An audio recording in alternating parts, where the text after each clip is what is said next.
はい、ウエスト加藤です。ウエストの山穂です。こんにちは。こんにちは。はい、今日山穂さん、はい、なんか寝袋とかキャンプの夜の道具でちょっとそうなんです。相談があるっていうことで。そうなんです。私これを、はい、これですね。モンベル。はい、モンベルのこれを持ってるんですけど、バローバッグのはい3番ですね。そうなんです。すごい人気のある。そうですよね。うん、なんですけど、これを持って、まあこの春ぐらい、はい、この気温ぐらいで行ったんですけど、ちょっと寝る時になんかまあ寒くまではないんですけど、なんかちょっと寒い、はい、冷えるような気がしたんです。ああ。これってすごくあったかい寝袋なんですよね。そうですよね。温度表記のついていて、検査がかかっていて、多分ここに、コンフォート6って書いてあるんで、6度ぐらいの気温で使えますよっていうことなんですよね。ただゴールデンウィークでそんなに寒い時ってね。そうですね。6度はあったと思います。絶対夜でも。でもなんかあったかくない。はい。なんですかね。結構ね、こう寝袋皆さんね、いいもの、これもすごくいい寝袋なんですけど、寝袋を買って、それでもうお布団スリーピングシステムは完成って思ってる方が結構多いんですよね。はい。これもまあ1万5000円ぐらいかなする寝袋なんですけど、結構高価なものなんですけど、これ買っても実はスリーピングマットっていうのが必要なのをご存じない方が結構多かったりします。あら、マットですか。で、これに書いてある検査かけてありますよって今お話したんですけど、マットの温度検査ってマットじゃない、寝袋ですね。寝袋の温度検査ってこういう寝袋、こういうのにまあ大概の場合なんですけど、マネキンみたいなのに入れて、その中に温度計をつけて、冷蔵室とか冷凍室みたいな部屋に入れて、マネキンがどのぐらい体が冷えてるかっていうのを検査して、どのぐらいの温度で人間が寝れるかっていう数値を出すんですよ。でその時にちょっと重要というか、見落とす点が背中の部分なんですよ。寝袋があったかい原理っていうのが、ロフトっていってこの厚さなんですよ。この厚さ。冬用の寝袋になるとロフトがさらに厚くなっていって、原理としてはロフトが厚ければ厚いほどあったかい、要するに外からの冷たい空気を遮断して、中のあったかい空気を逃げないようにするっていうのが原理なんですよね。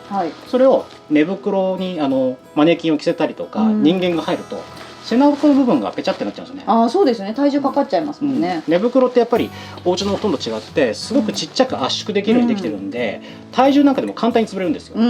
そうすると実際にこれマットレスなしの状態で寝てる。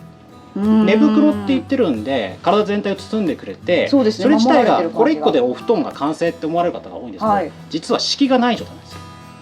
なんで今言った温度検査っていうのも実は背中にマット敷いて検査してます。マットなんですね。結構分厚いやつ使ってます。そうなんですね。みんなが使ってるやつのちょっといいやつを使って実は検査かけてるんで、なのでマットがなしでやると、この今言った6度であったりとか何度って書いてる温度域には実はだいぶ差がある。いや、そうですね。ですよ。私いた時もマットじゃなくてテントの中にちょっとしたこうシート、ラグとか、あとはまあメーカーさんが出したこうテントマットみたいなやつありますよね。そこにこれでした。はい。やっぱりそこで敷布団がない状態で寝てるんで。なるほど。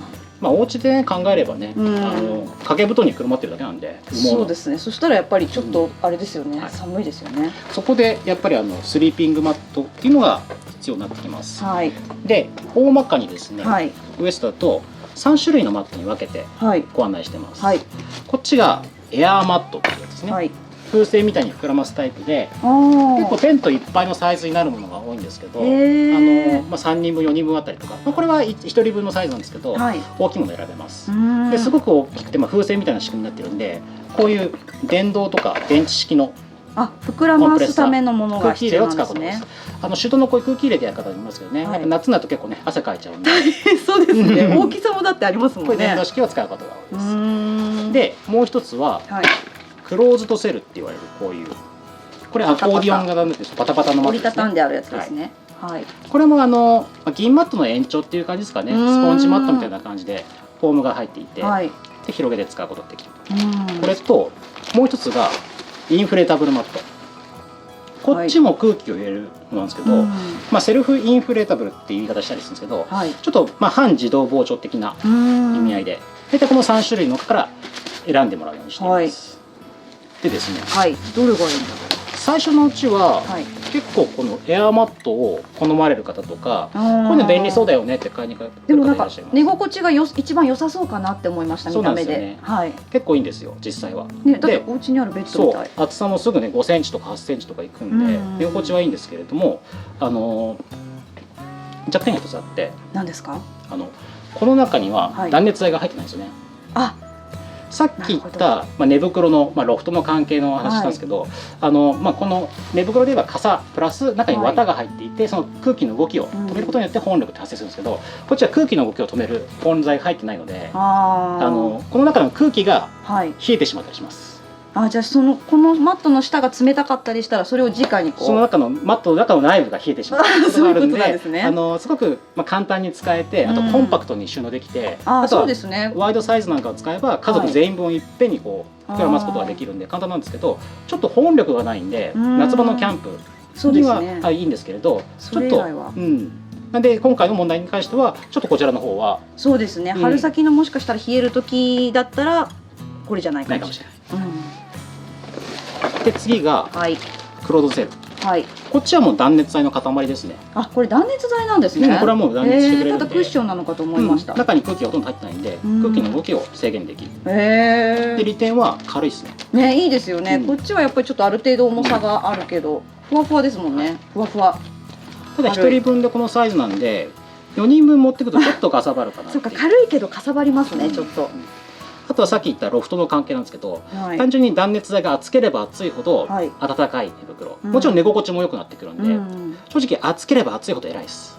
で断熱材がいっぱい入ってればいっぱい入ってると偉いんですけど、これの場合は厚さに制限がありますね。そうですね、空気入れるタイプじゃないんで、これ自体が厚くなっちゃうとすごいでかいマットになっちゃうんですよ。そうですね。なんで保温力には限度があります。でも普通の3シーズンって言われる春夏秋のキャンプであれば、寝袋のスペックがそこそこ高ければ汎用性はあります。じゃあ私のさっきの寝袋であれば全然、ゴールデンウィークくらいであればそこそこいいと思います。状況によりますけどね。そうですね、気温とか。あとはもう一つすごくいい点が、空気を入れるやつに比べて破けてもこうパンクがない。そうですね、これ破けてしまったらもう入らないですもんね、空気が。それでちょっと扱い慣れない方とか、空気入れる手間がないとかあるんで、ちょっと保温力が落ちるんですけども、初心者の方とか、ちょっと手早く寝ちゃいたい人にはおすすめですし、長持ちするんで、ゆくゆく他のものを買い替えた時もこれ切って座布団にしちゃったりとか、いろいろ使い道ありそうですよね。汚れもね水かけて洗えるんで、お花見のござに使ったりとか、そういうのも使えるんで、これから始める方には結構おすすめです。ですね。でその次がインフレーティングマット。セルフインフレータブルって言うんですけど、中にこれ断熱材の綿が入ってる。見えますかね。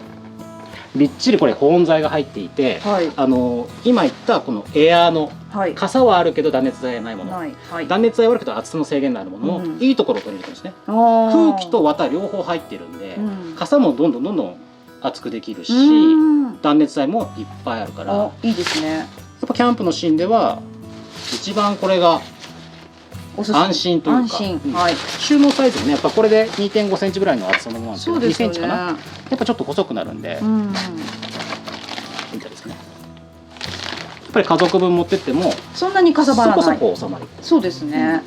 その代わりセルフインフレータブル自動膨張という名前が出てるんですけど、実際にはものによってなんですけど、半分から6割ぐらいまでしか膨らまないものが多くて、残りは自分の空気息を吹きかけたりとか、メーカーによってはね専用のアタッチメントがあって電動であったりとか、なんかこう手でこう押し込むようなポンプが別売りされてるものもあるんで、だいぶ楽にはなってるんですけど、ちょっと膨らまし方がこれらとか膨らます必要のないものに対してちょっと手間はかかるっていうところあるんですけど、寝心地もねやっぱもちもちしてて、わざと空気が入ってるんで、空気だけのものよりも結構好まれる方が多いです。断熱性ももう抜群なんで。いいですね。ね、いいとこ取りですね。じゃあ。いいとこ取り。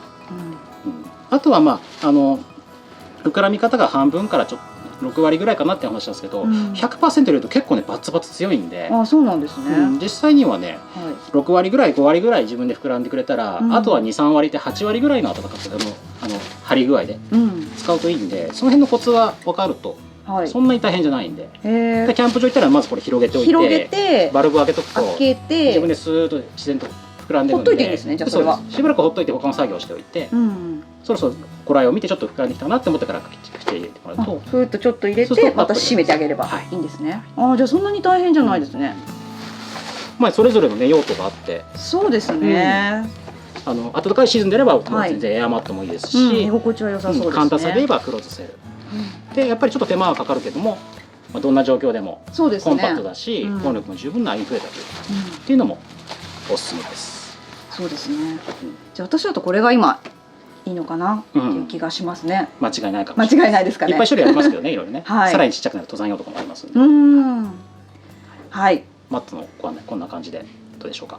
はい。わかりやすかったです。ありがとうございます。マットのご案内以上でした。ありがとうございました。